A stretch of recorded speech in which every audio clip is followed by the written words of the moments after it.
Hello there guys, welcome back to Younes Talks Football, welcome back to a brand new video. This is your match preview for Chelsea versus Sheffield United tomorrow. It's going to be an interesting one. It is our last game before the stupid international break. Yes, we've got another flipping international break. But don't worry, don't be concerned. On this channel, the content will be coming daily. It's all good. And I've got a couple of things planned. So do keep your eyes peeled. Subscribe if you are new. Hit the notification bell to be notified once I've uploaded, so then you know what I have planned for you. And smash the like button if you haven't already. I really do appreciate it. It helps me out a lot. So thank you very much. Let's get into it. Chelsea versus Sheffield United. Things are looking good. Things are looking good. As I discussed in yesterday's video, I discussed in the video before that, the review that I done midweek, it's looking decent. We have clean sheets, we have victories, we have goals scored,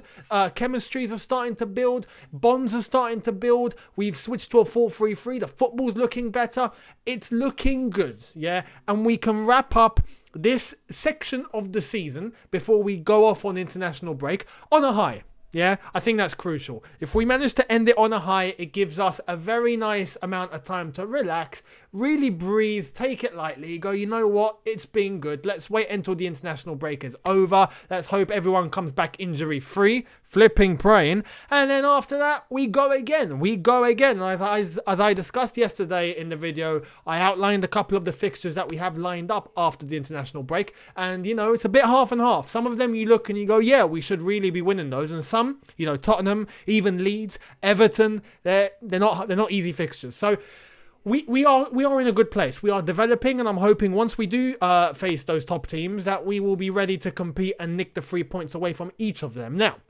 onto this game, what's the latest? Frank Lampard had his press conference. Injuries, yes, we have a couple of absentees. It's not, it's not big. It's not massive injuries. Not out for a long time, but it's just really bad circumstances. So in terms of Christian Pulisic, he will be missing the game tomorrow. He will not be featuring. As we've discussed, he did pick up a little hamstring issue. It turns out he's not fully training. He got called up by the United States of America, the national team. He's been called up for international duty, so I'm a bit surprised with that one. Maybe he's okay. He's just not being risked by Chelsea. But Frank Lampard did outline that he's training just low intensity training. He's not training with the squad at a high level, all the drills. He's just a very low level amount of training and, keeping him in good shape so he doesn't actually injure his hamstring properly. So, I don't expect him to feature international break. I really don't. I think he'll be rested. He might even stay in London. I don't know. He's been called up, but if he's not going to play, he's not going to play. So anyway, I'm expecting him to feature after the international break, but he will be absent tomorrow. The other absentee is Kai Havertz. Yes, Kai Havertz, who done a COVID test and it came out positive. So he has to isolate. And Frank Lampard said that it looked like he was showing a few symptoms, but he's fine and he's at home and it's all good. So yeah, to be honest, I want him to play tomorrow, but it's kind of good timing, Yes, it's not the best thing in the flipping world, but it's good timing in the sense that we've got the international break. He misses tomorrow, but he needed a rest anyway. He's not going to go away to the German national team because he needs to isolate. So by the time the international break is over, Havertz will be at 200% ready to go. So, in a way, it's a blessing in disguise. So I'm looking forward to Kai Havertz coming back once we finish the international break and we go again, because he is going to be in peak condition. Now, those are pretty much the only absentees. When taking those into consideration, we have to look at who is going to play. How are we going to feature this team? In terms of the starting 11, who is going to make the starting 11? This is what I would do personally. Let's get into it. Starting 11 for me is, 4-3-3. Edouard Mendy in goal. Edouard Mendy, who is absolutely smashing it at the moment. He is killing it. What a goalkeeper. Petr Cech has done a fantastic job scouting this geezer. I mean, Edouard Mendy is Such a blessing in disguise. One thing that I do want to tell you guys, after the game against Rennes, the way that he was hugging his old manager and all of his old teammates and players came up to him and they gave him a hug and they asked him how he was, and that was really, really heartwarming. That was heartwarming, and it goes to show you the type of character that Edouard Mendy is, you know, very humble, very nice guy, just a very nice guy, you know, an N'Golo Kante type of nice guy, if you know what I mean. So it's very nice that we've signed Edouard Mendy. We have a really good guy, a really good man, and a flipping top goalkeeper. Simple as that, a top goalkeeper. So Edouard Mendy in goal. For me, the back four needs to remain unchanged. Consistency once again. And look, no rotation needed because we are going to international break. We don't need rotation in this fixture. Yes, we played against Rennes, but in terms of the game in midweek, Wednesday, yes, Thursday, Friday, Saturday, it's three days. It's not a huge amount of rest, but it's enough. It's enough to tell the players, look, give it one more go. Give 100%, one more go, and that's it. International break, we don't need to worry. So rotation for me isn't really key. Rotation was a thing for the Rennes game and the game before that. Yes, perhaps. But for this one, if everyone's fit and everyone's not injured, look, just go out there and give it your all. Simple as that. And then go off on international break. We'll see you in 2 weeks. So for me, the back four remains unchanged. Reece James, right back, because he's been playing really, really well. Even defensively, he has improved big time. Big time. I'm really starting to see his development, and I'm looking forward to where it's going, because by the end of the season, I think my prediction, my personal opinion, don't hold me to it, just my personal opinion, I think we will see comparisons between him and Trent Alexander-Arnold at Liverpool. I think we will. So I'm looking forward to seeing Reece James on the upward trajectory. He's doing very, very well. Ben Chilwell, left back. He's playing very well too. Very, very well. We've needed a left back that knows what he's doing for so long. And Ben Chilwell has showed so much consistency now. It's ridiculous. I hope he continues. He's playing fantastic. So for me, Ben Chilwell, left back. The two centre-backs, Kurt Zouma, as usual. And October Player of the Month nominee, Thiago Silva. Yes, he has been nominated for October Player of the Month. I mean, that tells you everything you need to know. 35 years old and he's getting nominated in his first month in English football. I mean, that tells you the sort of defender he is. And it's true. He has played fantastic. Yes, he made that one mistake on his first day at the office.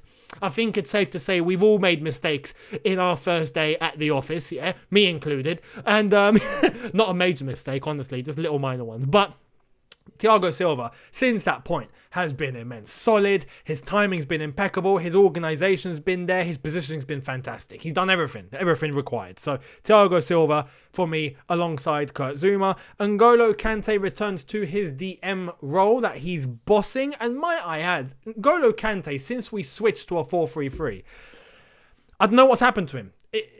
I'm not saying, you know, this is new, because we've seen N'Golo Kante do this in the past.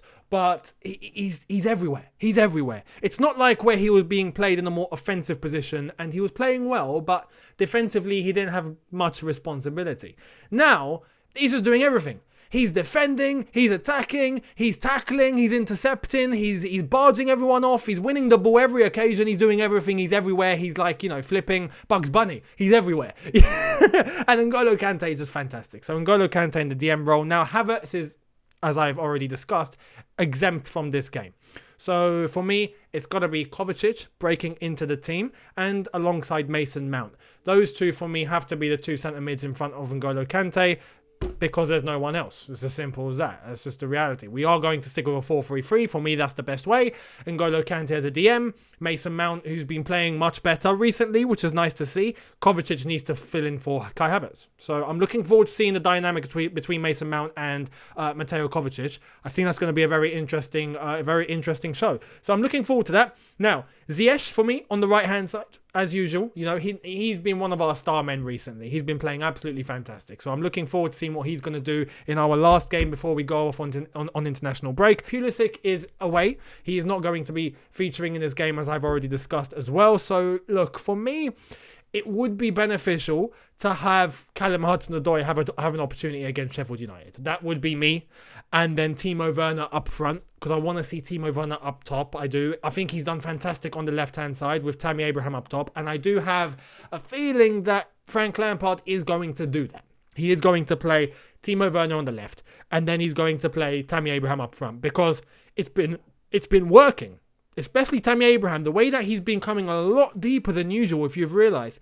Picking up the ball, contributing to the play from the halfway line, and building up with the rest of the team. That's a new side to him, and he's been doing very well with it. And against Rennes, he got on the score sheet. So he's looking good.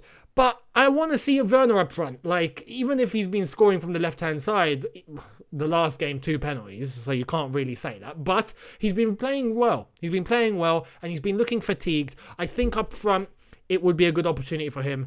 And it's a good opportunity for Callum Hudson-Odoi to get some minutes and to get an opportunity starting a game. You know, I trust Hudson-Odoi. I think we can rely on him in the absence of Pulisic. I don't get the whole thing that, he's not playing fantastic. He doesn't know what he's doing. He does, and I trust him. So I think Callum Hudson-Odoi on the left-hand side would be beneficial. Yes, Timo Werner up front for me, but this is how I would do it. I've already explained what I think Frank Lampard's going to do. That's the slight difference between me and Lamps. But for me, this would be my starting 11.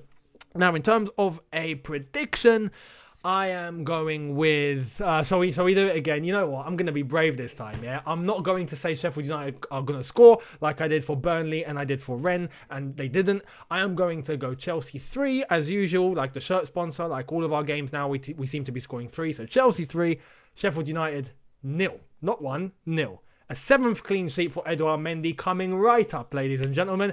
Let me know what you think in the comment section below. I'd love to hear your opinions on this one. Do you agree, disagree with my starting 11? Agree, disagree with my prediction? Let me know. I'd love to hear it. Hit the subscribe button if you are new. Hit the notification bell to be notified once I've uploaded. Smash the like button for me. Let's try and get to the big target of 7,000 likes. As I've said before, it helps me out a lot by clicking that button. It triggers the algorithm and it does me a lot of justice. So thank you all so much for your support.